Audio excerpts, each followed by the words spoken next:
I'm Callum. I'm the guy with the monotone who made it in real estate. So enjoy the next 20 minutes of this consistent tone. All right, a little bit about me. So, yes, as alluded to before, I'm a competitive bagpiper. So I have hobbies, and I'm really passionate about them, and I never wanted to give them up. I think it's good for our kids to see that we have hobbies and that we have goals outside of just making money and providing. So that's part of my life. I also have a career. It's very busy. We're a team of 4, soon to be 5. And I think that's really important to have a team if you want to have a balance in your life. So why do we want to be efficient? We don't want to be efficient to feel rushed and that we're getting through a million things in a day. We want to be efficient so that we can have a work-life harmony, if you like. I like that word, harmony, over balance. So I'm trying to manage 2 kids, fiance, house, mortgage, a hobby. So I'm a competitive bagpiper, but probably more importantly, I run the pipe band. We have 3 pipe bands in Nelson, and I'm sort of the head of that volunteer group. So there's about 50 people that I'm responsible for there. So it's like a full-time job on the side. And then the career, so up to today, we've sold 112 homes in the last 12 months. Myself, my business partner, Glenn, who's a machine, and then our team of PAs, Ayla and Rach, and soon to be another one. Just want to touch on the McDonald's side. So I spent 6 years at McDonald's when I left school. I didn't know what I wanted to do. I thought I was, had the odd moment where I thought I might be here forever. And I might smell like this forever. But little did I know that it was 6 years of an apprenticeship of learning systems and processes, training, customer service on how to provide a product the same way every time. That is well recognized around the world. You can go anywhere in the world and get a hamburger, which is the most popular McDonald's burger. And it's exactly the same everywhere you go, and it's made in the same amount of time everywhere you go. It's about 27 seconds. So that's efficiency to the T. So if my idea with real estate is I don't know if I was going to be a good salesperson. A lot of doubts, like a lot of us here. Turns out I am, but what I wanted to focus on was a McDonald's-driven process so that I could rely on that rather than the salesy skills. And it's worked. Okay, so to be efficient, we want to talk about our health first. Really, really important that we look after our health. And I'm not perfect. I've had 2 teeth out. When I talk about sugar, it's kind of ironic. Yeah, I had a tooth out 2 weeks ago. So what I want to say there is I know the effect of sugar has on my day. So if I load up with sugar in the morning, toasts, Wheat Bix bites, whatever it is, eat whatever the kids are having, I'm lethargic for the rest of the day, especially in the afternoon. So my recommendation is to reduce your sugar intake. No one's perfect, but reduce it, it'll help. Exercise.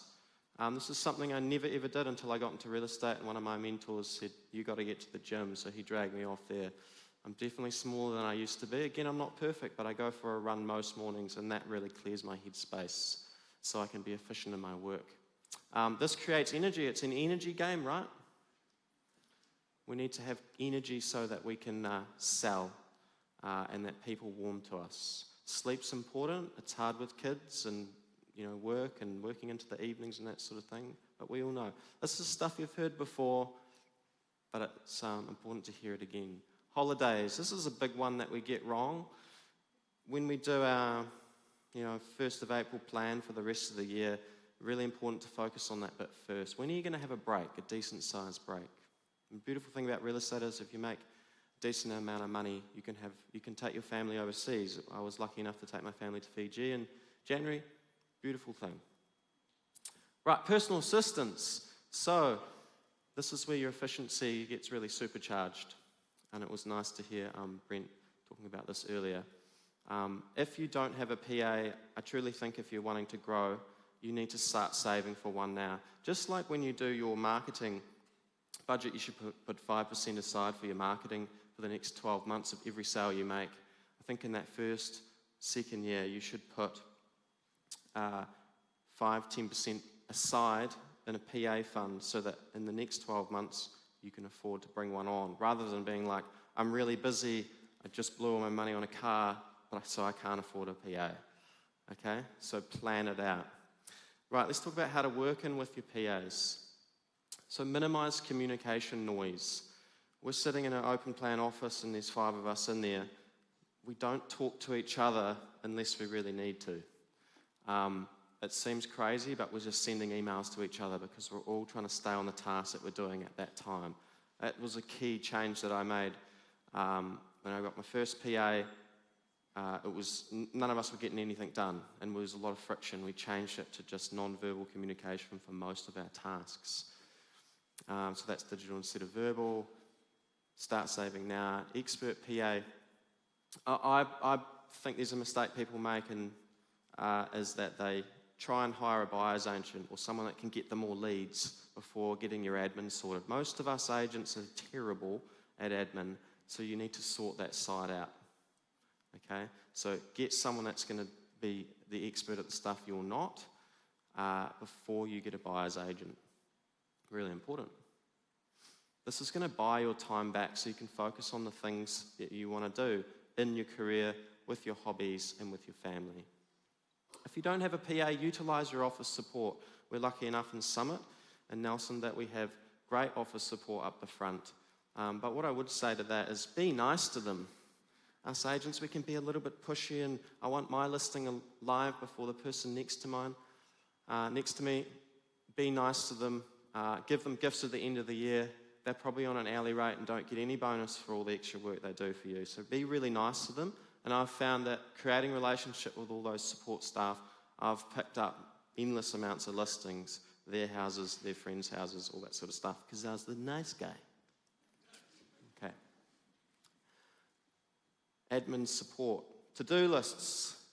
Daily, monthly, quarterly, annually. I'm very systematic. So I get to the office in the day, early in the day, and we've got our team on a Monday morning. We do not let each other do any work until we've had a plan for the day, the week, the month. So I've got a pad. It's really simple. I just write to do, and that's stuff that can be done in the next week. We can smash it out in the next week. Okay? Then I've got our projects, and that's working on the business. What stuff are we going to implement over the next month, week, year? And we're slowly working through that.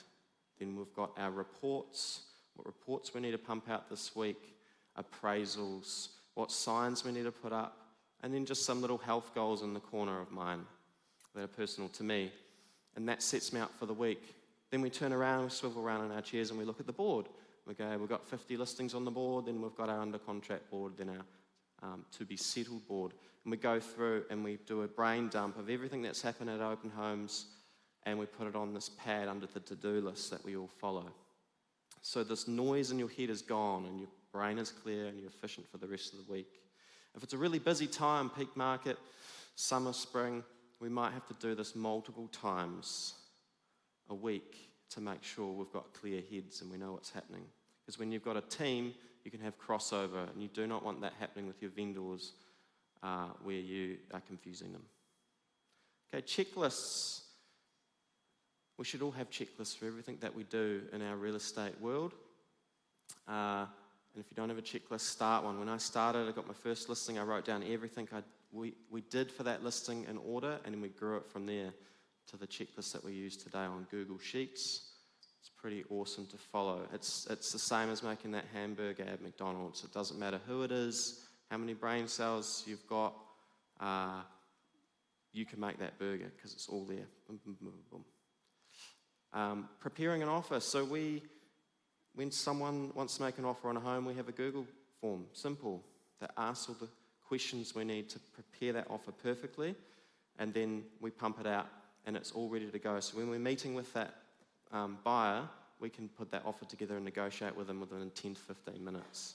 Because when you're running 40 listings, you can't be sitting there for an hour each time starting from scratch. Same with preparing a listing authority. We prepare it. Everything's filled out. Every single thing possible we can think of is filled out. So when we can go there again, 10 to 15 minutes, might be half an hour, depending if you're having that set to sell meeting at the same time. Pump it out, done, back to the office, on to the next one. Pre-wrap gifts, same thing. They're all ready to go. If you walk into our office now, it looks like a gift parlor. There's gifts all over the floor. Just so one sale's bang out the door, we can go and make that wow moment. Emails. We send a lot of emails in the day. I made a rule. If I was ever going to send an email more than once in my real estate career, I created a signature template. Okay? So our vendor reports are signature templates. Our new appraisal coming up is a signature template. Almost everything that I send out is a signature template. So I only have to write the email once, and then I adjust it each time that I have to send it. Make it short and sweet. So if you're sending an email that's a one-off, make it short and sweet. Hey Glenn, you owe me $20. Cheers. Don't puff it up, don't waste time going, hi, hope you've had a great weekend. How's dog Bobby going? Just ask the question.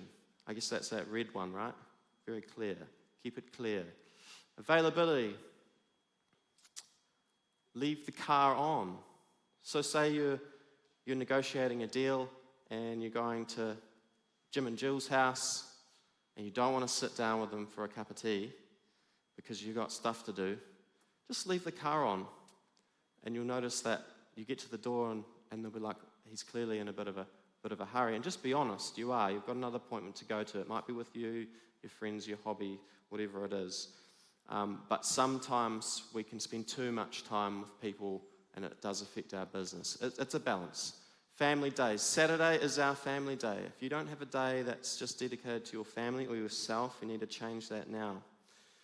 So Saturdays, never do appointments. I can count on one hand, I think, how many times I've broken that rule. And yes, you might miss the odd buyer or listing or something, but I can guarantee you, if you work 7 days a week and don't have that shut off, you'll miss far more business when you're burnt out for 3 months, okay, and you can't pay your staff.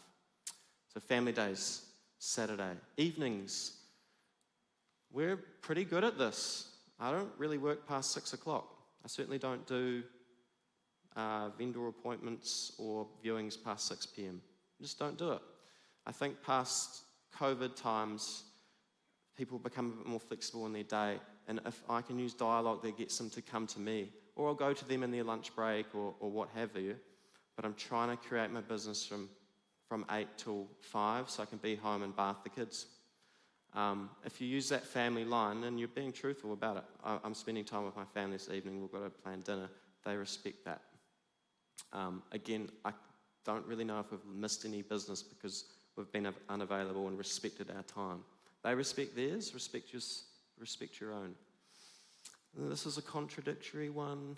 Controversial. Screen your calls. I do screen my calls from time to time. If I'm busy on something in my to-do list, I'm writing up my appraisal. This is what I'm focused on. I want to nail it. Get a call. It's a buyer. It's something. It's an unknown number. Some people used to tell me, oh, it's a listing. You better take that. Run away and grab it.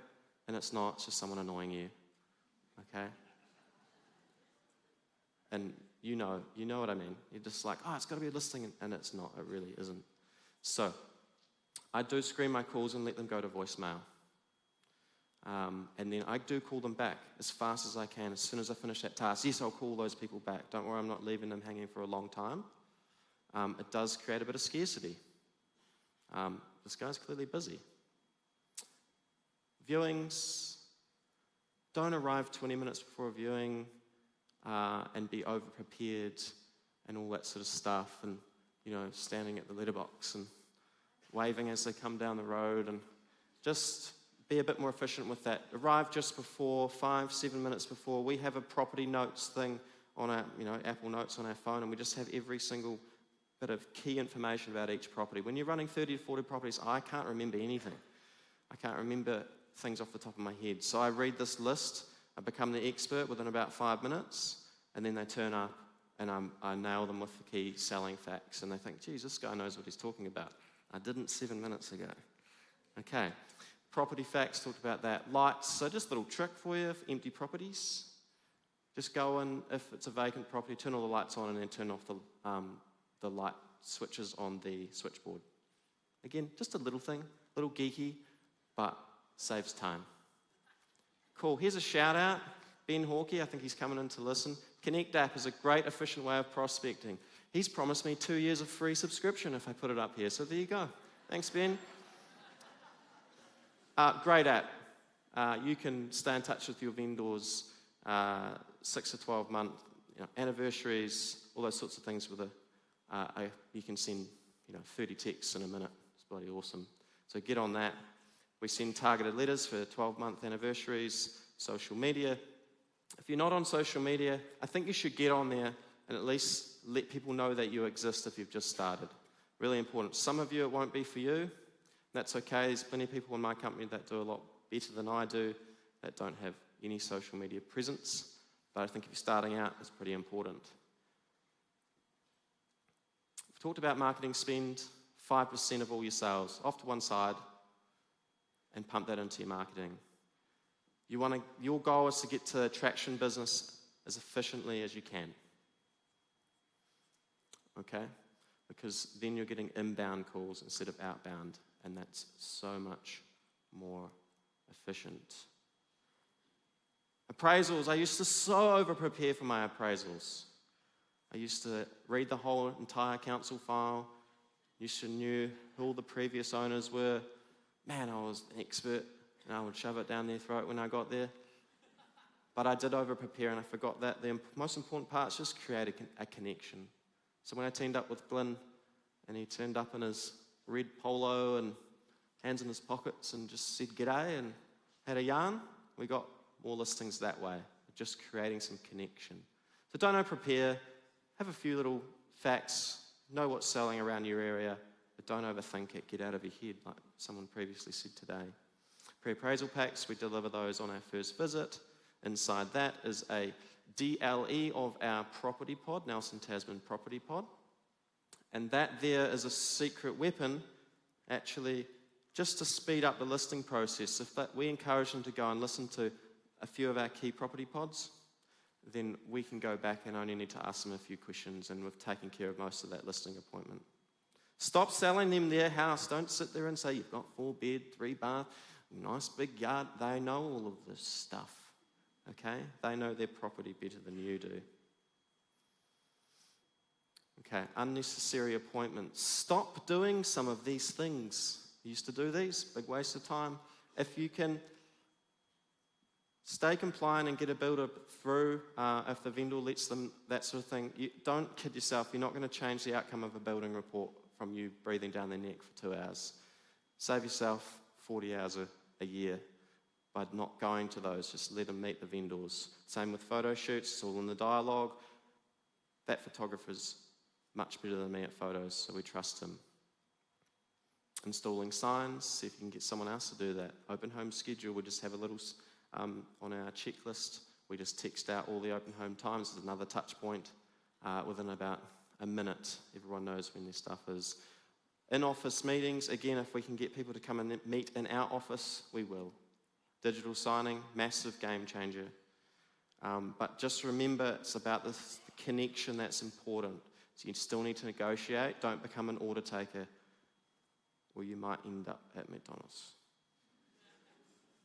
Keep learning, keep adding into your system, and keep taking things out of your system when things change. Systems, really important to use systems for everything. CRM, reminders on your phone, to-do list, phone contacts. My phone contacts are saved as V, their name, and then in the company part, I put their address, because I can't remember. I could have listed their property yesterday, and then John Williams comes up on my phone. Who's this? But if I put V, I know it's a vendor. B, it's a buyer. I, it's an investor. T, it's a tenant. Talk to your phone all the time. So you can get used to dictating to your phone. It saves a lot of time. Use AI to write your blurbs. I've only had one vendor out of the last 112 pick up that it was AI doing it. It does a better job than us. Just use it so quick. Talked about the podcasts. I've got 18 seconds left. Monday, callbacks. Tuesday, caravan meetings. vendor appointments. Then we have launch day. We launch all our properties on a Wednesday. It's a little bit quieter. We can deal with the inquiry. Thursday's a half day of me. I spend it with my kids if I can, and then the pipe band in the evening. Settlements on Friday, Saturdays, family day, and Sunday. Open home time. Cool. You've got distractions. Try not to be too perfect. It's a numbers game. If you don't need to work buyers when you've got some traction, at least get someone else to do it, or stop doing it, because it's all about listing the properties. Working in a team. If you want balance and harmony in your life, work in a team. That's me. You've just listened to 20 minutes of monotone. Congratulations. We want to stay in touch. I'm quite happy to chat after this.